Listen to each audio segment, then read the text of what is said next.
नमस्कार दोस्तों। ऑप्शंस की ये आपकी one of the best class होनी चाहिए और मेरी पूरी कोशिश होगी कि मैं इस प्रेजेंटेशन के अंदर उन सारी प्रैक्टिकल चीज़ों को कवर करने की कोशिश करूं जो आप लोगों को अट्रैक्ट करती हैं टुवर्ड्स ऑप्शंस, और मैं आपके सामने एक सच्चाई भी लेकर आ सकूं।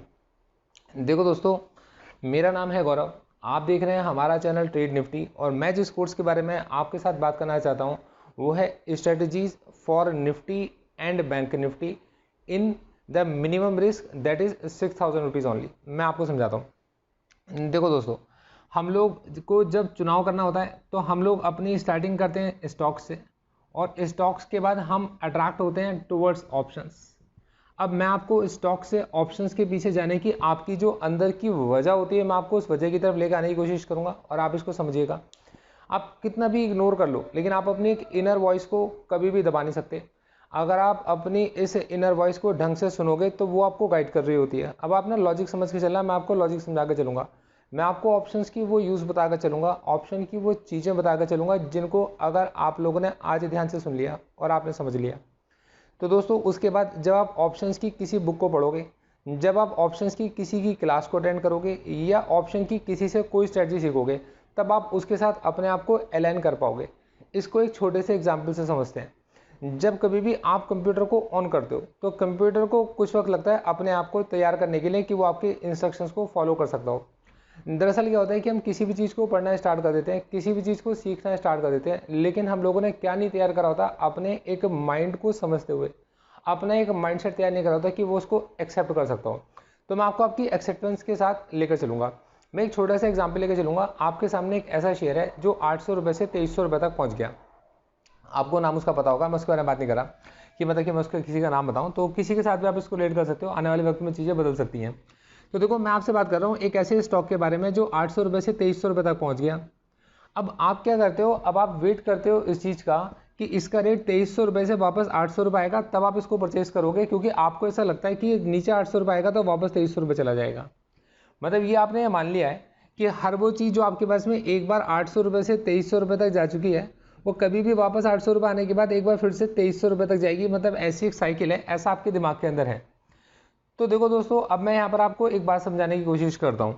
हमारे पास ऑप्शंस हमें ये पावर देते हैं, मतलब अगर आप ऑप्शंस को देख के चलो तो ऑप्शंस हमें पावर देते हैं कि बिना इस स्टॉक को नीचे गिरे, मतलब बिना इस स्टॉक के इस रेट पर आए, अगर इसकी स्टॉक की किसी पोजीशन का मैक्सिमम बेनिफिट कोई उठाना चाहता है, अगर इस स्टॉक की किसी पोजीशन का कोई मैक्सिमम बेनिफिट उठाना चाहता है, तो वो इस पोजीशन का फायदा उठा सकता है। अब वो कैसे कैसे उठा सकता है, एक बार मैं आपको समझाता हूँ, सोचिएगा। देखो 2300 के इस चीज़ का जो लॉट साइज है वो कितना है आपके पास, 505 है। अब लॉजिक समझ के चलेगा। मैं एक सपोज एक एग्जांपल लेकर चलता हूँ, और ये मेरे पास में, मेरे को ऐसा लगता है कि 2300 से किसी जगह पर 2100 रुपये पहुँच जाता है। अब मेरे पास में इसमें गिरावट कितनी आती है, 100 रुपये की गिरावट आई है। अब देखो, ये 800 से 2100 पहुँच जाता है तो ये नीचे गिरेगा तो कहीं भी पहुँच सकता है, मतलब नीचे किसी भी जगह पर जा सकता है। तो नीचे ही जब किसी भी जगह पर जा सकता है, तो मैं यहाँ पर एक बात मान के चलता हूँ कि ये 2100 रुपये से नीचे गिर सकता है तो 800 रुपये तक गिर सकता है। तो सपोज करो मैंने इसके एक स्टॉक को परचेज करा, तो जब मैं इसके एक स्टॉक को परचेज करूंगा तो इस स्टॉक को परचेज करते समय मेरा क्या स्टॉप लॉस होगा। ऑब्वियस सी बात है, 2100 रुपये के अंदर 10 रुपये का स्टॉप लॉस तो शायद ही कोई रखेगा, क्योंकि आप 10 रुपये का स्टॉप लॉस रखोगे तो अभी के अभी आपका 10 रुपये का स्टॉप लॉस हिट हो जाता है, ये आप लोग जानते हो।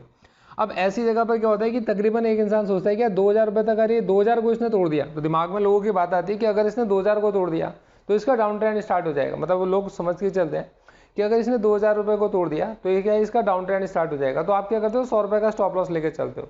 अब आप ये बात समझ के चलो, मतलब आप 100 रुपये का स्टॉप लॉस लेके चल रहे हो, और आप इस 100 रुपये के स्टॉप लॉस के अंदर, अब आप लॉजिकली समझ के चलना, अगर आप 505 शेयर खरीदते हो और आपका जो स्टॉप लॉस है कितना है, 100 रुपये का है, तो आपको लगता नहीं कि आप 50,500 रुपये का स्टॉप लॉस ले रहे हो। अब 50,500 रुपये कम नहीं होते, 50,500 रुपये बहुत बहुत बड़ा अमाउंट है।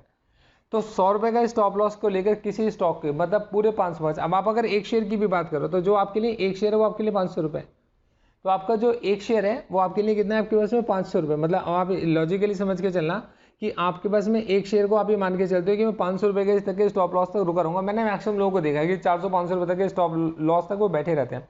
लेकिन फिर भी मैं मान लेता हूँ कि आपने क्या करा, 100 लिया आपने, तो 100 शेयर, मतलब आपने 100 शेयर खरीदे तो आपने 100 रुपये का स्टॉप लॉस लिया, और एक शेयर लिया आपने 100 रुपये का स्टॉप लॉस लिया। तो इस एक शेयर में आपने 100 रुपये का नुकसान कर सकते हो। आपने 5 शेयर लिए तो आपके यहाँ से 500 रुपये का मैक्सिमम नुकसान होगा आपका। जैसे 500 नुकसान होगा आप यहाँ से एग्जिट कर जाओगे। और इस केस में आप जो पैसा लगा के चल रहे हो, मैं ये मान के चलता हूँ ये 2100 है, 2100 को अगर आप मल्टीप्लाई करते हो 5 से, तो आप यहाँ पर देखो ये 10 आ गया और यहाँ पर 5 आ गया, तो आप 10,500 रुपये आप इसके अंदर इन्वेस्ट कर चल रहे होते हो और उसके अंदर आप 500 रुपये का स्टॉप लॉस ले रहे होते हो। अब दोस्तों ये चीज़ क्या होती है, लॉजिक समझ के चलना। अब यहाँ पर ना बहुत सारे क्वेश्चन हमारे दिमाग में आते हैं और बहुत सारी बातें हमारे दिमाग में आती हैं। एक इंसान ने क्या करा, आपके पास में किसी इंसान ने 2000 की, या किसी इंसान ने आपके पास में 2100 की, या किसी इंसान ने आपके पास में 2200 की, या किसी इंसान ने आपके पास में 2300 की, या किसी इंसान ने आपके पास में 2800 की, और नीचे की तरफ किसी ने आपके पास में 1800 की, और किसी ने 1700 की, किसी ने 1600 रुपये की, और किसी ने 1500 रुपये की डायरेक्शंस को प्रेडिक्ट करके रखा हुआ है। मतलब 1800, 1700, 1600 की किसी ने डायरेक्शंस को प्रेडिक्ट करके रखा हुआ है। तो मैं इसको थोड़ा ऑर्गेनाइज वे में लिख देता हूँ कि यहाँ पर आपके पास में 1900 है, यहाँ पर आपके पास 1800 है, यहाँ पर आपके पास 1700 है और यहाँ पर आपके पास 1600 है। तो किसी ने एक्सपेक्ट कर रखा है कि कोई तो एक्सपेक्ट कर रहा है कि 28,000 तक जाएगा, 2800 तक जाएगा, और कोई एक्सपेक्ट कर रहा है कि ये 1600 तक जाएगा। लॉजिक समझ के चलिएगा। मैं ये मान लेता हूँ कि मेरा ये स्टॉक कहाँ पर है, इस समय पर यहाँ पर है, इस समय किस जगह पर है, इस जगह पर है। अब कोई इंसान यहाँ पर अगर 1900 रुपये की जो डीप इन द मनी का आपके पास में कॉल है उसको अगर खरीदता है आपके उसमें 50 रुपये की, मतलब आप देखिए उसका जो रेट है अगर 50 रुपये चल रहा है। मैं एक आपसे एक हाइपोथेटिकल सिचुएशन लेकर चल रहा हूँ, एक एग्जाम्पल आपके सामने शेयर कर रहा हूँ। तो 50 रुपये पे इसको खरीदता है, तो इसका सीधा सा मतलब है वो अगर किसी चीज़ को 50 रुपये पे परचेज करता है तो इसका मतलब ये कि उसने एक स्टॉक को 50 रुपये पे परचेज कर लिया है। कैसे, आप ही देखेंगे कि जितनी भी deep in the money calls होती हैं उनका जो डेल्टा होता है वो 1 होता है। आप देखिए डेल्टा क्या होता है, तो डेल्टा की जो वैल्यू होती है वो वेरी करती है 0 से लेकर 1 तक वेरी करती है। मतलब 0 से लेकर 1 मैक्सिमम क्या हो सकता है, 1 हो सकता है डेल्टा। तो इसका जो डेल्टा है कितना, आप कैसे 1 होगा, मतलब ये 1 रुपये ऊपर चलेगा और आपके स्टॉक के अंदर आपके इसका रेट 50 से कितना हो जाएगा, 51 रुपये हो जाएगा। ये 2 रुपये ऊपर चलेगा तो मतलब थियोरटिकल है और ये 50 से कितना हो जाएगा आपके उससे 52 हो जाएगा। फिर बाकी बहुत कुछ डिपेंड करता है कि मतलब ये जो ऑप्शन है इस ऑप्शन की डिमांड कितनी है, मतलब लोग इसको किस रेट पर खरीदना चाहते हैं, जहाँ पर आपके पास में एक स्पान क्रिएट हो जाता है कि बिड प्राइस और आस्क प्राइस में एक डिफरेंस का होना।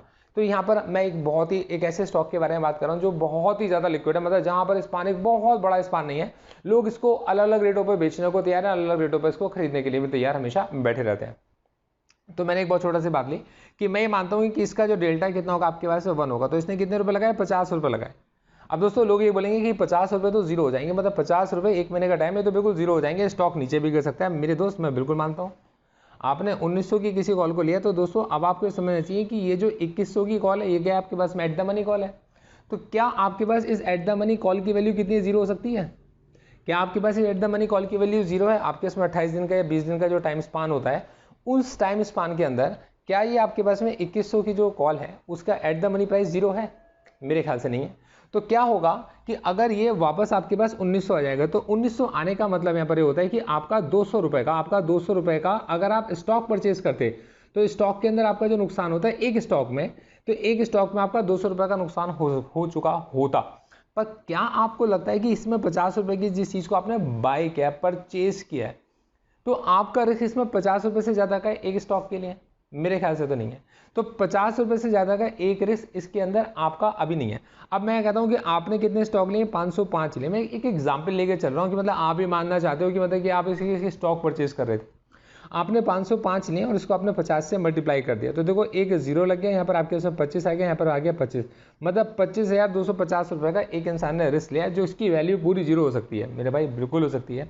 अगर इसके अंदर ये 200 रुपये नीचे गिरते, आप लॉजिकली समझ लो, इसके नीचे अगर ये 200 रुपये गिर जाता तो 200 रुपये के गिरते ही इस केस में इस इंसान का जो नुकसान होता है, अगर आप खुद सोचो 550 इंटू 200, तो यहाँ मैं आपको थोड़ी सी मैथ लगाने का मौका दे रहा हूँ कि आप इसको और इसको कंपेयर करके मेरे को बताओ कि इन दोनों में से आपके लिए लेस रिस्की पोजीशन कौन सी है, किस पोजीशन में आप जल्दी एग्जिट करना पसंद करोगे, किस पोजीशन से आपके दिमाग के अंदर एक सिचुएशन जनरेट होगी कि भाई एग्जिट कर दे, चीरा लग चुका है। एक ऐसा स्टॉक जो कभी 800 का था 2100 के ऊपर जाकर मैं उसके अंदर एक सौदा कर रहा हूं।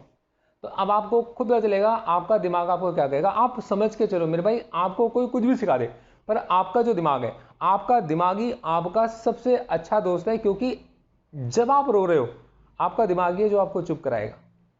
जिस वक्त पर आप बहुत खुशी में हो तो आपका दिमागी वो वजह है जिसने आपके लिए वो खुशी जनरेट की होगी। मैं आपको एक एक सिचुएशन समझाकर चलूंगा, एक एक बात बताकर चलूंगा।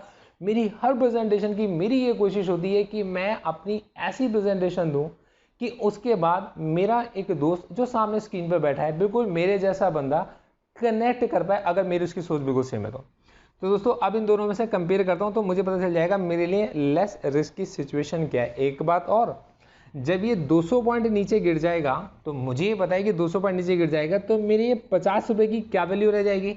ऑब्वियस बात है, मेरी 50 रुपए की वो वैल्यू रह जाएगी जो इस समय पर एट द मनी की चल रही होगी, कुछ तो वैल्यू होगी उसकी।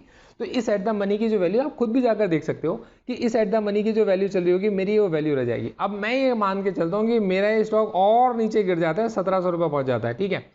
अब ये 2100 से गिरा और कहाँ पहुंच गया आपके पास में, 1700 पर पहुंच गया, ठीक है। अब 2100 से गिरा और ये 1700 पर पहुंच गया। तो अब आप यहाँ पर लॉजिकली समझ के चलो कि जिस मैंने स्ट्राइक को 1900 की परचेज कर रखा था, मेरा जो प्राइस है 1700 पर पहुंच गया, तो मेरी जो स्ट्राइक है, तो देखो जब आपके पास में जब मार्केट इस स्टॉक का ट्रेड कर रहा होगा 1700 पर, तो मेरी जो 1900 की स्ट्राइक होगी वो out of the money strike होगी। तो उस केस में मेरी स्ट्राइक की जो वैल्यू डिक्रीज होकर रह गई होगी वो उतनी रह गई होगी जो इस समय पर मैं 200 पॉइंट आगे ले जाता हूं आपके पास में 2400 की जो स्ट्राइक है उसका कोई प्राइस चल रहा होगा। मैं थ्योरेटिकल बात आपके साथ करके चल रहा हूं। तो आपको ये भी देखना चाहिए कि आपके पास में जो 2400 रुपए का जो मतलब 2400 की स्ट्राइक का प्राइस चल रहा होगा उस समय पर आपको जो भी ये प्राइस है वो प्राइस आपको ये आपकी ये 1900 रुपए की कॉल आपको हमेशा देती है। मैं आपसे फ्री कहूंगा, मैं आपको कुछ स्टॉक खरीदने, इंडेक्स या ऑप्शन खरीदने की सलाह नहीं दे रहा, मैं आपके साथ एक डिस्कशन करके चल रहा हूं एक एग्जांपल के साथ में। तो इस एक एग्जांपल के लिए मैं आपके साथ लेके चल रहा हूं। तो यहाँ पर आपके पास एक ऑप्शन है कि आप उसके अंदर मतलब मैक्सिमम लॉस आप इतना बियर कर सकते थे और इसके अंदर अब आप एक लॉस कितना बियर कर सकते हो जितनी है उस स्ट्राइक तक पहुंच गया। अब आपको लगेगा कि यार एट द मनी पर भी मैं चला गया तो मेरे पास में इतना लॉस हो सकता था। मैक्सिमम लॉस आपके पास में इससे ज़्यादा अभी नहीं हो सकता था अगर आपने एक ऑप्शन के बाई ऑप्शन को चूज किया होता। और दोस्तों इन द सेम वे अब ये जो आपके पास में पॉसिबिलिटीज हैं सारी नेगेटिव पॉसिबिलिटीज है, सारी नेगेटिव पॉसिबिलिटीज को हमने एक साथ रख लिया। इसके अंदर केवल एक हमारी प्लस चीज है कि instead of buying the stock which is right now trading at this much point, I have taken my position in a way so that if the stock move upwards my position also move upward like as if I am holding the stock। मतलब सीधी सी बात है, मेरे को एक ऐसी position में चला गया जब मैंने स्टॉक को होल्ड कर रखा था, तो ऐसी चीज जिसका डेल्टा 1 है इस तरीके की कॉल को मैंने उठाकर पुट कर लिया। अब देखो दोस्तों कोई दूसरा बंदा कहे भाई मैं इतना नुकसान नहीं बर्दाश्त कर सकता, ऑब्वियस सी बात है। तो अब आप ये देख के चलोगे कि जितनी बाहर की स्ट्राइक्स होती है तो जितनी भी बाहर की स्ट्राइक्स होंगी इनके डेल्टा कम होंगे, तो इनके डेल्टा कम होंगे तो किसी का जो डेल्टा है वो कितना होगा 0.5 होगा। तो कहने का मतलब है कि स्टॉक अगर 1 रुपये नीचे गिरेगा तो आपकी उस कॉल का जो प्राइस है उसके अंदर 0.5 रुपीज क्या होगा आपके पास में डिक्रीज होगा। और अगर ये स्टॉक आपका 1 रुपये बढ़ेगा तो आपकी स्ट्राइक में कितना बढ़ेगा 5 पैसे 50 पैसे आपके पास में उस स्ट्राइक के अंदर बढ़ने शुरू हो जाएंगे। तो यहाँ पर आपके पास में अब कितना रिस्क होगा, जो भी आपने out of the money call को आपने परचेज करा है, तो जब भी आपने out of the money call को परचेज करा है तो out of the money call के अंदर रिस्क आपका और कम हो जाता है, बट आपको डायरेक्शन को प्रेडिक्ट करना पड़ता है। मतलब यहाँ आपको, अब मैं आपसे ये नहीं कह रहा कि आपको कोई बॉल लेकर बैठनी है, आपने बॉल को बहुत ध्यान से देखना है और उसके अंदर कुछ मंत्र आपने मारने हैं और वो बॉल आपको बताएगी कि मार्केट किस तरफ जाएगा। तो दोस्तों मैं आपसे ये कहना चाहूंगा, शीशों के साथ खेलोगे तो शीशे खाने पड़ेंगे, है ना। तो मैं आपसे ये कहना चाहता हूँ कि मेरे भाई मैं यहाँ पर किसी भी तरीके से यहाँ पर प्रिडिक्ट नहीं कर रहा डायरेक्शन को, मैं ये देख के चल रहा हूँ कि मेरे रिस्क कितना है, मतलब मेरा रिस्क मैक्सिमम कितना है। तो मुझे मैक्सिमम रिस्क को कैलकुलेट करके चलना होता है जब कभी मैं किसी स्टॉक की पोजीशन को लेकर चल रहा हूँ। अब देखो दोस्तों सबसे पहला बेनिफिट तो मुझे दिखाई दे गया कि instead of buying the stock और उस स्टॉक के वेट करने से कि स्टॉक नीचे आएगा तो मैं इसको लूंगा क्योंकि फिर ये वापस मेरे को लेके ऊपर जाएगा। अब दोस्तों इन सारी सिचुएशंस में मतलब इंतजार करने से अच्छा है कि अगर मैं आपके पास में कुछ ऐसी स्ट्रेटजीज को सीखूं जिनसे कि मेरा लॉस मिटिगेट हो सकता हो, लॉस कम से कम हो सकता हो। अब ऐसी स्ट्रेटजीज होती हैं जो मार्केट में एग्जिट करती हैं। सबसे पहले मैंने आपको जो सबसे पहली चीज बताई है जो किसी भी इंसान के दिमाग के अंदर आती है वो यही होती है कि मैं मिनिमम रिस्क के अंदर, मतलब कितना मेरा रिस्क है, इस मिनिमम रिस्क को कंपेयर करता हूं एज इफ मैं किसी सिचुएशन में जाकर एक बेनिफिशियल सिचुएशन को ट्रेड करना चाहता हूं। तो उस बेनिफिशियल सिचुएशन को अगर मैं ट्रेड करता उसमें कितना रिस्क था कंपेयर टू इसमें कितना रिस्क है, और दोनों रिस्क को मैं कैलकुलेट करके चलता हूं हर सिनेरियो को। तो दोस्तों सबसे पहली चीज है सच को पहचानो। आपका मन आपको अंदर से जानता है और आपको रोकता है इतने पैसे मत लगा, आपका मन आपको जानता है और वो आपको हमेशा रोकता है इतने पैसे मत लगा, और वो आपको रोकता है। आप उसकी उस आवाज़ को दबा देते हो और फिर उसके बाद आप अपने आप को कोसते हो। दोस्तों वो सिचुएशंस नहीं होनी चाहिए। मुझे पहले पता होना चाहिए कि मेरा मैक्सिमम रिस्क कितना है। अगर मुझे पता होगा मेरा मैक्सिमम रिस्क कितना है और मैं मेंटली प्रिपेयर हूँ कि अगर इस रिस्क में किस सिचुएशंस के अंदर जाकर मैं इससे बाहर निकलूंगा। दोस्तों दूसरी चीज़ पे लेकर आता हूँ। दोस्तों ऑप्शंस के अंदर एक बड़ी ज़बरदस्त पावर है, वो हमारे को किसी भी डायरेक्शन में एक डायरेक्शनल बैट की प्रॉपर हमें लेवरेज प्रोवाइड करता है। मतलब ऐसा नहीं है क्योंकि आप स्टॉक्स को केवल खरीद सकते हो, स्टॉक्स को बेच के बाद में नहीं खरीद सकते, 2 दिन के 3 दिन के बाद में आपको सेम डे पर ऑर्डर को स्क्वायर ऑफ करना पड़ेगा, और सेम डे की मूवमेंट हमेशा आपके अगेंस्ट होती है। ये बात आप जानते हो। आप जो आज सोच रहे होते हो वो आज से आने वाले वक्त में हो जाता है। मार्केट्स को डिजाइन इस तरीके से किया गया है कि जो आप आज सोच के चलोगे वो आने वाले वक्त में हो जाएगा। ठीक है, आप देखो तो मार्केट में ऑप्शंस ने हमें क्या करता है, एक लेवरेज प्रोवाइड करता है। अभी मैंने आपसे कहा कि मेरे पास डायरेक्शनल बैट है, मैं इस डायरेक्शनल बैट को ही थोड़ा सा एक्सप्लेन करके चलूंगा, इसको लॉजिकली समझ के चलना। देखो दोस्तों, मैंने आपसे ये कहा कि हम लोग जब ऑप्शंस के बायर हैं, और हम हमेशा स्टार्टिंग कहाँ से करते हैं, हम हमेशा ऑप्शंस को बाय ही कर कर चलते हैं, और हम क्या हैं, ऑप्शंस के बायर हैं। तो जिस वक्त पर आप एक ऑप्शन के बायर हो तब आप क्या करोगे, अब आप देखो, आप सोचना आप क्या करते हो। बेसिकली आपको लगा कि ये जो आपके पास में ये स्टॉक है, या फिर ये जो आपके पास में इंडेक्स है, मैं एक एग्जांपल लेके चल रहा हूँ। मैं इंडेक्स के एग्जांपल में आपके पास में बैंक निफ्टी का लेके चल रहा हूँ, और मैं इंडेक्स में एग्जांपल आपके पास निफ्टी का लेके चल रहा हूँ। अब मेरे भाई होता क्या, आपको पता है कि आप किसी स्ट्राइक को वॉच करो। मैं एक एग्जांपल लेके चल रहा हूँ, सपोज करो मैं आपके पास में 11,200 की किसी कॉल को वॉच करके चला था किसी से उस समय पर, जिस वक्त मार्केट कहाँ पर था, 10,800 पर था। अब अगर आप 10,800 पर किसी 11,200 की कॉल को वॉच करके चल रहे हो तो आपको क्या लगेगा कि यार ये जो 11,200 की कॉल है ये मेरे लिए सबसे लेस रिस्की ऑप्शन है, क्योंकि यहाँ पर मैं आपके पास इतना रिस्क उठा सकता हूँ कि अगर मेरा नुकसान हो तो 1,000, 1,200, 1,500 रुपये का मेरा नुकसान होगा। अब होता क्या है, देखिएगा कि जब मार्केट 10,800 पर था और 11,200 की कॉल को आपके पास में सब इग्नोर कर रहे थे, क्यों? क्योंकि इसकी जो होने की प्रोबेबिलिटी है कि ऐसा हो सकता है, इसकी जो होने की प्रोबेबिलिटी है वो कैसी है, आपके पास में लेस है। अब जिस चीज़ के होने की प्रोबेबिलिटी लेस है तो ऑब्वियस सी बात है कि उसका जो प्रीमियम है वो प्रीमियम भी कैसा होगा, आपके पास लेस होगा। तो आपने क्या करा, 10,800 पर आपने 11,200 की कॉल को टारगेट किया। तो यहाँ पर आपकी डायरेक्शन क्या है, आपकी डायरेक्शन है कि मार्केट ऊपर जाएगा, मतलब यहाँ आप ये सोच के चल रहे हो कि मार्केट यहाँ से ऊपर जाएगा। अब देखो क्या होता है, ये 11,200 की कॉल एकदम से भागना शुरू कर देती है। मैं एक एग्जाम्पल लेके चलता हूँ, 16 रुपये पर थी और ये 16 रुपये से आपके पास 18 रुपये, 18 रुपये से आपके पास 20 रुपये आ जाती है। सर आपको क्या दिखाई देगा कि आपने जिस डायरेक्शन को सोचा मार्केट ने उस डायरेक्शन को पकड़ लिया, और ये कॉल आपको अट्रैक्ट करेगी कि आप इसे 20 रुपये पर परचेज कर लो। आपको ऐसा लगेगा कि मैं इसको 20 रुपये पर परचेज कर, या मैं इसको परचेज करता हूँ, अगर मैं अब नहीं कर पाया तो ये मौका मेरे हाथ से निकल जाएगा। तो यहाँ पर आपके दिमाग में आता है फियर ऑफ मिसिंग आउट। तो आप यहाँ पर इसे 20 रुपये पर भी जाते हो और तुरंत जाकर आप इसको परचेज कर लेते हो। क्या मेरा 1,500 रुपये का रिस्क है, मैं इसको 20 रुपये पर मैं इसको खरीद लेता हूँ, और आप इसे 20 रुपये पर परचेज कर लेते हो। अब से देखो, ये आपके पास मौका भी हो सकता है और ये आपके पास धोखा भी हो सकता है।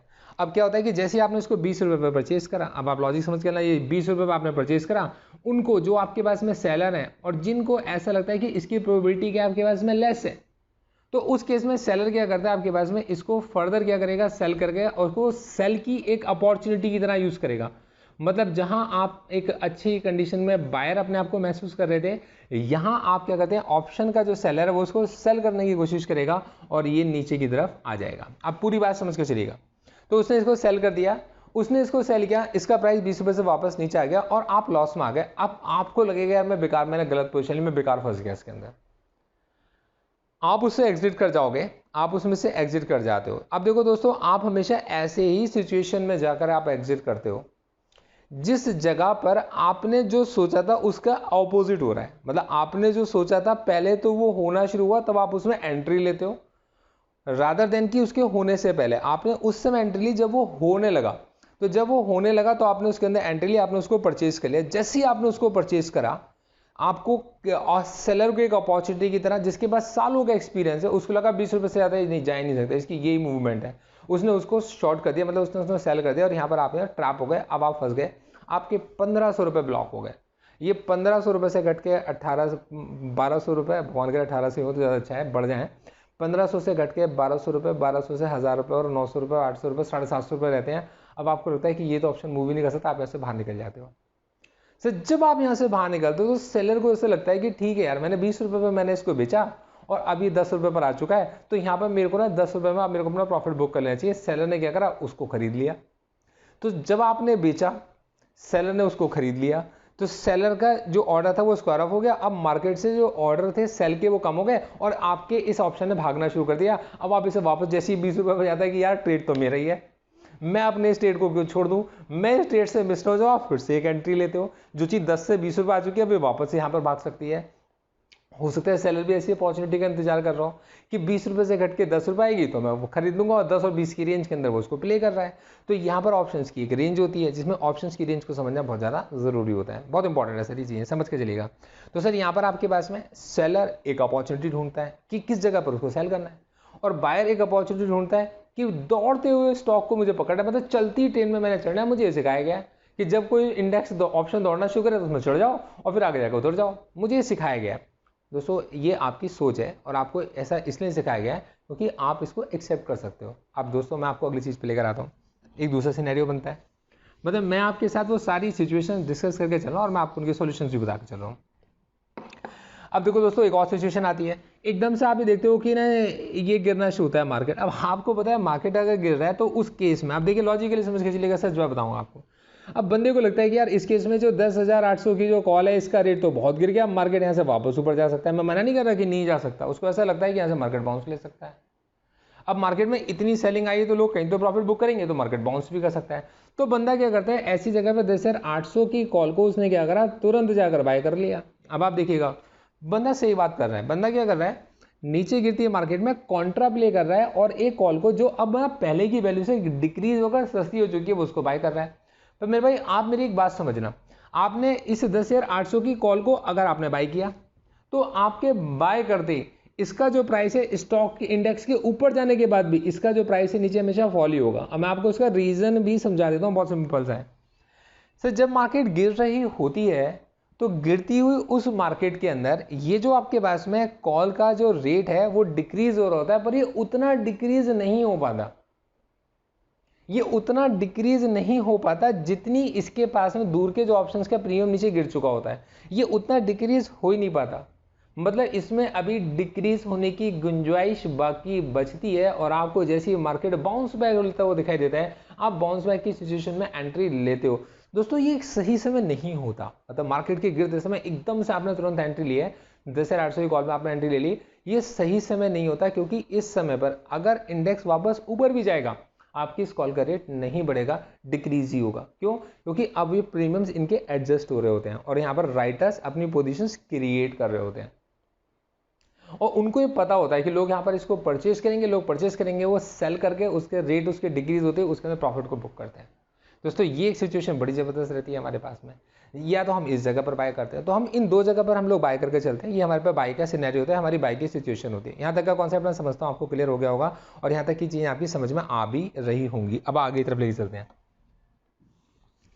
देखो दोस्तों जब हम किसी ऑप्शन को बाय करते हैं तो आप लॉजिकली समझ के चलिएगा, जब भी कभी आप किसी ऑप्शन को बाय करोगे तो ऑप्शन को बाय करने का एक ही मतलब है कि अगर आप उसके एक पुट ऑप्शन को बाय करोगे तो वो आपको एक तरीके की इंश्योरेंस देगा। आप अगर एक इंश्योरेंस कंपनी के पास में जाओगे और आप उससे बोलोगे कि मेरे भाई मैंने ये स्टॉक ले रखे हैं, ये मेरा पोर्टफोलियो है, इतने लाख का मेरा पोर्टफोलियो है, मैं इसकी इंश्योरेंस कराना चाहता हूं कि कल को अगर मार्केट नीचे गिर जाती है तो तुम मुझे पैसे दे देना, मैं तुम्हें प्रीमियम पे कर देता हूं, मेरे को उस इंश्योरेंस का प्रीमियम बताओ।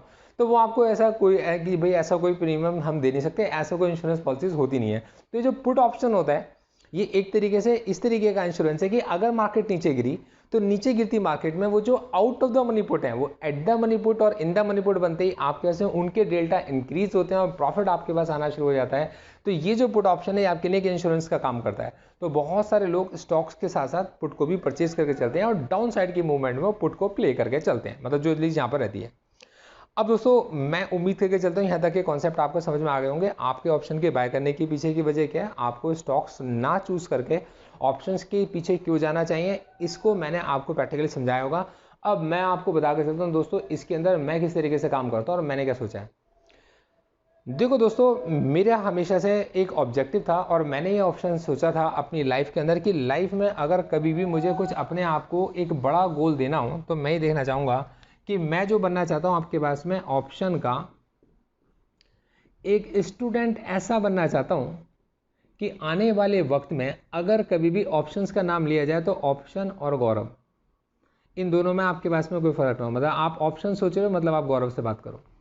द मोमेंट आप ऑप्शन सोचते हो आप गौरव से बात करो। आपके अंदर ये आना चाहिए कि ऑप्शंस का मतलब गौरव होना चाहिए। तो दोस्तों अब वो मतलब गौरव कैसे बन सकता है, तो मैं आपके पास में ऐसी स्ट्रेटजीज के ऊपर वर्क मैंने करता रहा और ऐसी स्ट्रेटजीज को ना मैंने केवल डेवलप किया बल्कि मैंने उनको टेस्ट भी किया, उनको मैंने शो भी किया और उनसे मैंने आपको गाइड भी किया। टाइम टू टाइम आपको मैंने प्रॉपर गाइड भी किया कि मेरे भाई मैं इन पर्टिकुलर लेस रिस्की ऑप्शंस की स्ट्रेटजीज को अप्लाई करके चल रहा हूँ। और मैं कितना रिस्क लेता हूँ, मेरा जो रिस्क है कभी भी किसी एक सीरीज के अंदर 6000 से ज़्यादा का नहीं रहता। हाँ, अब ये हो सकता है अगर आपके पास में मैंने अपने लॉट्स इंक्रीज कर दिए, अगर मैंने लॉट्स इंक्रीज कर दिए तो ये 6000 का डबल हो सकता है कभी मेरे पास प्रॉफिट और हो सकता है आपके पास में मैंने 3 टाइम्स कर दिए, मैंने 4 टाइम्स कर दिए, मैंने 5 टाइम्स कर दिए। भी डिपेंड करता है कि मैंने अपनी पोजीशंस को कितना ज़्यादा बढ़ा लिया। तो जितना ज़्यादा मैं अपनी पोजीशंस बढ़ाकर चलूँगा तो मेरा रिस्क उतना बढ़ता चला जाएगा। बट किसी एक स्ट्रेटजी को अप्लाई करते समय पर, किसी एक स्ट्रेटजी को अप्लाई करते समय मैक्सिमम रिस्क में जो लेके चलता हूँ एक सीरीज का वो 6000 रुपये लेके चलता हूँ। और मैं केवल उन्हीं स्ट्रेटजीज को डेवलप भी करके, उन्हीं स्ट्रेटजीज को आपके पास में टेस्ट करके, दिखाते हुए, गाइड करते हुए ही अपने इस कोर्स को लॉन्च कर रहा हूँ। और सर इसके अंदर बिल्कुल मैं चाहूँगा एक भी मेरा स्टूडेंट जिसने कभी भी मेरी क्लासेस को लिया हो और मेरी एक भी स्ट्रेटजी के अंदर वो एक भी कमी, मैं आपसे कहता हूँ एक भी कमी निकाले तो सही, आप आओ तो सही, आप बताओ तो सही और आप दिखाओ कि इस स्ट्रेटजी के अंदर 6000 से ज़्यादा का रिस्क था, मैं को आप दिखा दो। मैंने ऐसी कोई स्ट्रेटजी आपके साथ में शेयर मैं नहीं करूँगा। ऐसे अब देखो ऑप्शंस की अगर स्ट्रेटजीज पर आओ तो मिलियंस ऑफ स्ट्रेटजीज में बना सकता हूँ, मतलब आप भी बना सकते हो, बहुत कुछ क्रिएट किया जा सकता है, बहुत सारी चीज़ों के साथ उसको रिलेट किया जा सकता है। पर उनमें से कौन सी चीज़ें मेरे काम की हैं? क्या मार्केट में हर समय मैं उन सारी चीज़ों को एक साथ एक तरीके से सोच सकता हूँ? मेरे ख्याल से मैं नहीं सोच सकता। तो दोस्तों मैंने क्या करा, मैंने एक कोर्स को डिज़ाइन किया। तो मेरा ये जो कोर्स है और आप ऑप्शंस की शुरुआत आप चाहो तो मेरे इस कोर्स से भी कर सकते हो। ये आपका मन है कि आप इस कोर्स को पहले रीड करो और आप इस कोर्स से अपने ऑप्शंस की शुरुआत कर सकते हो और आप इसमें आगे पीएचडी कर सकते हो, बहुत कुछ निकाल सकते हो। इस कोर्स को मैंने कुछ इस तरीके से डिज़ाइन किया कि हम अर्ली इन द मॉर्निंग हम आपको एक लेक्चर पोस्ट करते हैं आपके कोर्स पेज पर और आपके पास पूरे दिन का वक्त होता है इसके बारे में सोचने का, समझने का, कि आप एक बार में केवल एक चीज़ पे फोकस करो।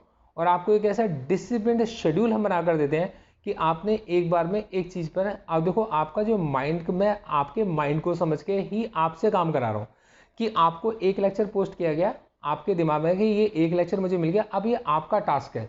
अब आप उस लेक्चर को अच्छे से स्टडी करोगे और पूरे दिन के अंदर आपका कोई उस लेक्चर में अगर डाउट आता है तो आप मेरे को व्हाट्सएप करोगे, मैं आपको उसकी क्लैरिफिकेशन दूंगा, मैं उसको क्लियर करके चलूंगा। इसलिए मैं आपके पास अपने इस कोर्स में मिनिमम स्टूडेंट्स को लेकर चलता हूँ और उनके साथ साथ में चल रहा होता हूँ। तो मॉर्निंग में एक लेक्चर आपको हमने पोस्ट किया, अब आपके कोर्स पेज पर अब आप इसको कोई भी आपका डाउट है तो आप मुझे व्हाट्सएप करते हो और मैं उसकी क्लैरिफिकेशन, उसकी क्लैरिटी, उसका एक मतलब जहाँ तक मेरी उम्मीद होती है कि मैं अपने लेक्चर्स हमेशा ऐसे बनाऊँ कि उनमें डाउट्स रहे ना, लेकिन फिर भी रहते हैं तो नेक्स्ट लेक्चर के अंदर मैं उसको क्लियर करने की कोशिश ज़रूर करता हूँ। दोस्तों मॉर्निंग में एक लेक्चर को हमने पोस्ट किया, उसके बाद इवनिंग में हमने आपके पास इसके एक सेकंड लेक्चर को हम लोगों ने पोस्ट कर दिया। तो आपके कोर्स पेज पे मॉर्निंग में एक लेक्चर पोस्ट होता है और आपके पास इवनिंग तक का टाइम होता है उसको अच्छे से डेवलप करने का, अपने दिमाग में जगह देने का और आपके लिए सोचने का। इवनिंग में हमने सेकंड लेक्चर को पोस्ट कर दिया, अब आपके पास में पूरी नाइट होती है आपके पास में कि आप उसके बारे में सोच सको। आपने एक लेक्चर को अटेंड किया, उसके बाद अब आपको उसके बारे में सोचना है। तो जब आप उसके बारे में सोचना शुरू करोगे तो यहाँ पर आपके पास पूरी नाइट होती है और आपका कोई भी डाउट होता है तो आप अर्ली मॉर्निंग मेरे को सेंड कर देते हो। आपका कोई भी उससे रिलेटेड डाउट होगा तो आप अर्ली मॉर्निंग मुझे आप सेंड कर दीजिए, मैं आपको उसको क्लियर कर दूंगा और नेक्स्ट डे आपके पास में मैं फिर एक लेक्चर आपको पोस्ट करूंगा। तो इन द वे हमने मॉर्निंग में आपको एक लेक्चर पोस्ट किया, आपके पास दिन का वक्त है, इवनिंग में एक लेक्चर पोस्ट किया और आपके पास में सुबह तक का वक्त है। अब मॉर्निंग कितने बजे, मतलब मॉर्निंग आप ये मान के चलिए 8 o'clock आपके पास एक लेक्चर पोस्ट हो जाएगा। इवनिंग कितने बजे, इवनिंग 8 o'clock आपके पास एक लेक्चर पोस्ट हो जाएगा। तो आपको ना एक बिल्कुल फिक्स टाइम पर अब आपका दिमाग काम करना शुरू करेगा। मेरे पास सुबह 8 बजे एक लेक्चर आता है, शाम को 8 बजे लेक्चर आता है। मुझे सुबह जो 8 बजे मैंने सीखा, शाम तक मुझे अच्छे से डेवलप करना है और मुझे कुछ समय के लिए बाकी सब चीज़ों को भूल जाना है। एक बार किसी के तरीके को फॉलो करके देखो, आप देखो तो सही आप, और फिर आप मुझे बताओ। अब दोस्तों मैं आपसे एक बात यहाँ पर कहता हूँ, मैंने आपसे अगर ये बोला कि आपके इसमें 6,000 रुपये का एक हफ्ते का किसी बंदे का कोई रिस्क है, मतलब एक सीरीज़ का एक हफ्ते की सीरीज़ को उसने चूज़ किया, एक महीने की सीरीज़ को चूज़ किया, इवन अगर आप महीने की सीरीज़ को भी चूज़ करोगे तब भी मेरी स्ट्रेटजीज में 6,000 से ज़्यादा का रिस्क नहीं है। अगर आपने एक हफ्ते की किसी सीरीज़ को चूज़ किया तो उसके अंदर भी मैक्सिमम रिस्क 6,000 रुपये, ये मैक्सिमम, मतलब 100 रुपये 200 रुपये से लेकर 6,000 रुपये तक मैक्सिमम जा सकते हैं। इससे को हम कभी भी क्रॉस नहीं करते हमारी स्ट्रेटजीज के अकॉर्डिंग। तो दोस्तों अब आप ये समझो, एक बार अगर आप बाहर खाना खाने के लिए जाते हो, तो बाहर जब आप खाना खाने के लिए जाते हो तो आपका खाना खाने का खर्चा, बाहर खाना खाने का खर्चा 500 से 600 रुपये हमारा आ जाता है। तो 500-600 रुपये खर्च आ गया, तो मतलब ये है कि मैं बाहर अगर खाना खाने जाता है तो मतलब मेरी उस कॉस्ट पर अगर मैंने किसी ऑप्शन के अंदर 600 रुपये का रिस्क ले लिया है तो ये मेरे लिए वर्थ है, मतलब मैं 600 रुपये के रिस्क को आपके पास में उठा सकता हूँ। अब देखो दोस्तों, यहाँ पर मैं एक और चीज़ आपको बताना चाहूँगा। बहुत सारे लोग यहाँ पर कहने की कोशिश करते हैं कि आपको पेपर ट्रेड करना चाहिए, पेपर ट्रेड करना चाहिए। दोस्तों ये रीज़न मैं आपको बताता हूँ होता क्या है। हमेशा गलती आपकी होती है, मतलब हमेशा चीज़ों को डिज़ाइन इस तरीके से किया जाता है कि आप टीचर की गलती ना निकाल सको। जब भी कभी गलती रहे तो गलती हमेशा आपकी है। और यहाँ मैं एक कॉन्सेप्ट आपको समझाना चाहूँगा, जरा लॉजिक समझ के चलिएगा इसके पीछे का, जो बहुत इंपॉर्टेंट है। दोस्तों मैंने क्या करा, मैंने अपने घर के फर्श के ऊपर एक लाइन को खींचा। बहुत सिंपल सी बात मैं आपसे कह रहा हूँ सर, मैंने अपने घर के फर्श के ऊपर मैंने एक लाइन को खींचा। इस लाइन के ऊपर मैंने क्या करा, एक रोप को बिछा दिया।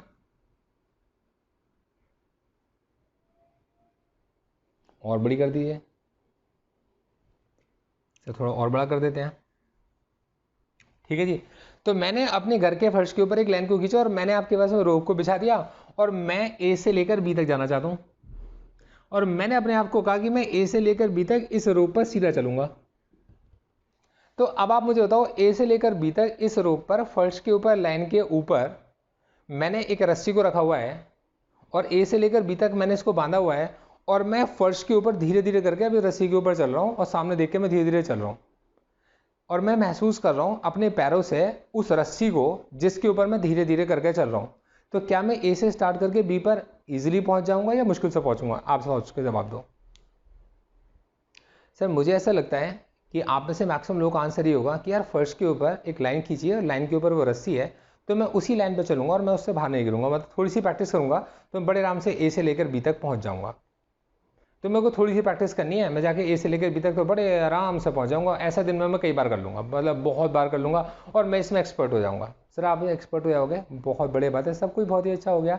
सर अब मैं आपसे ये बात कहता हूँ, पूरी बात समझिएगा। आपने बहुत प्रैक्टिस करी है इसके ऊपर, बहुत प्रैक्टिस करी है, आप बिल्कुल सीधी लाइन में अब आप बड़ी जल्दी मतलब किसी से बातें करते हुए इधर उधर देखते हुए भी बड़े आराम से आप ए से लेकर बी तक चल सकते हो। ये आपको बहुत अच्छे से आ गया।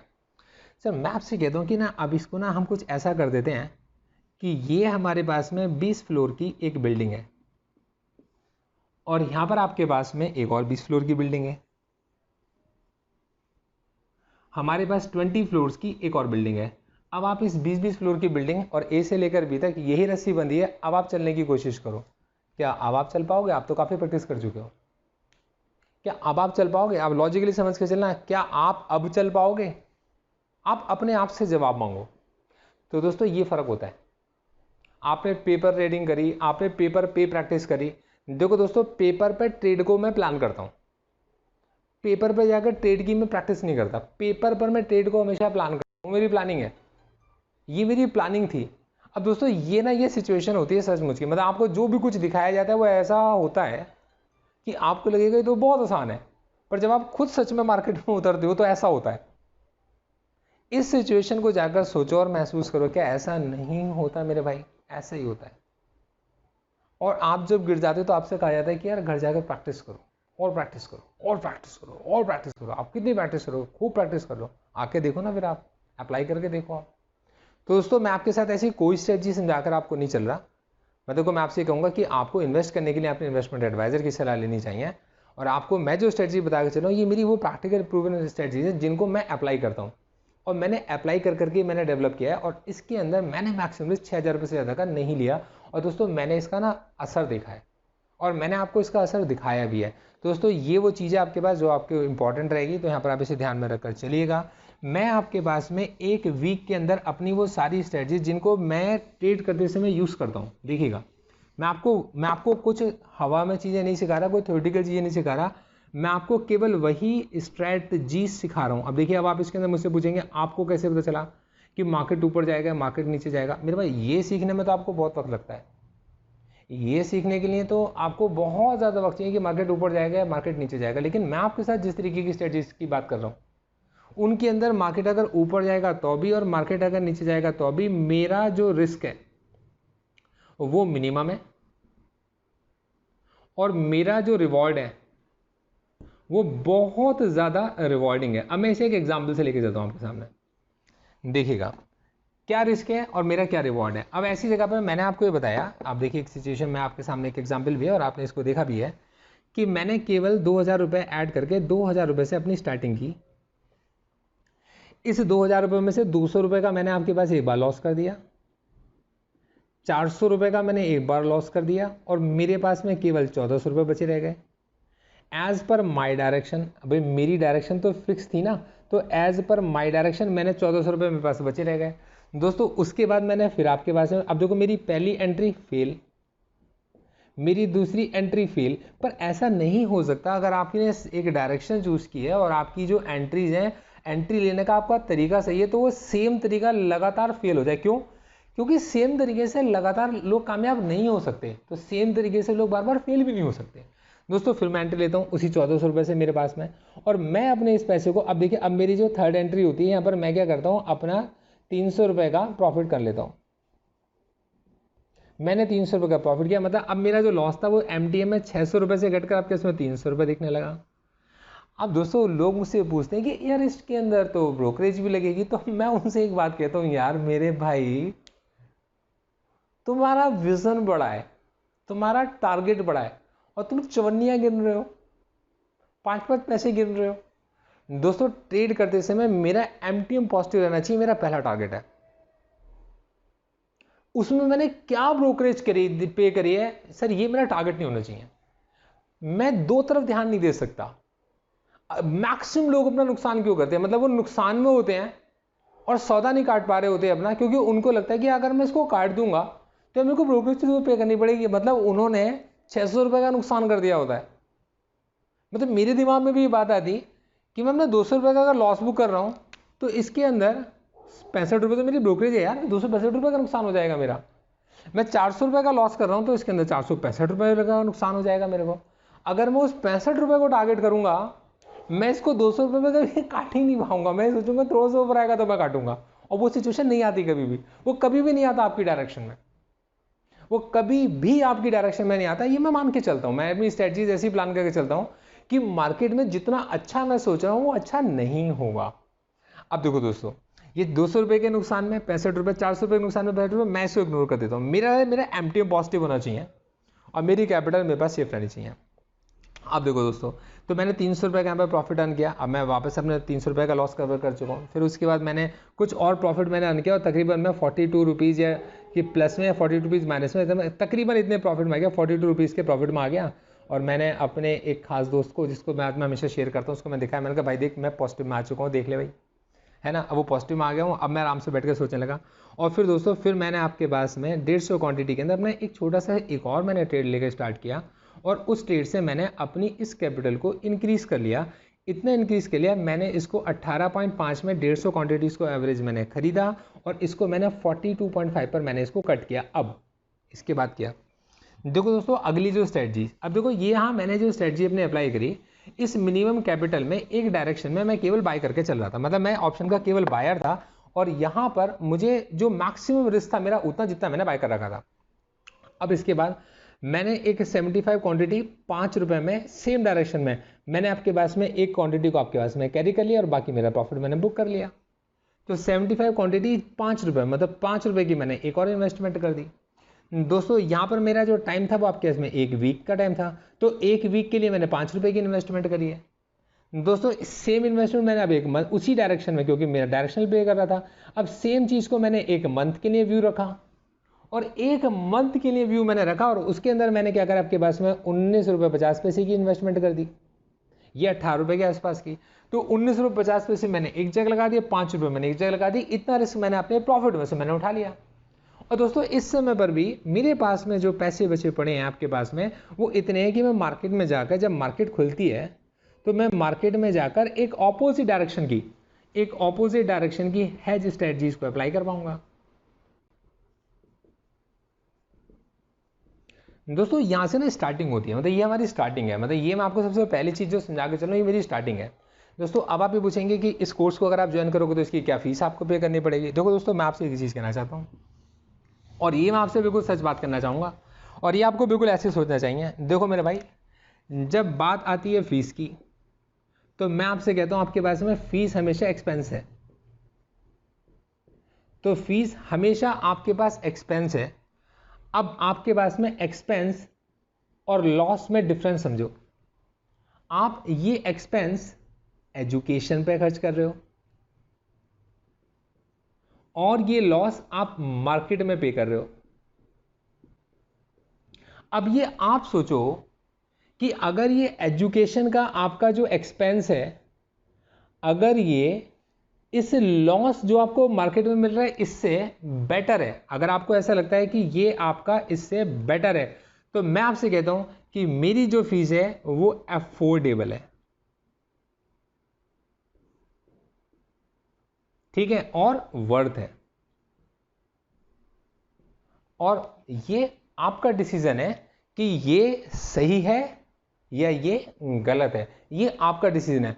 आपका परसेप्शन अलग है, मेरा परसेप्शन अलग है।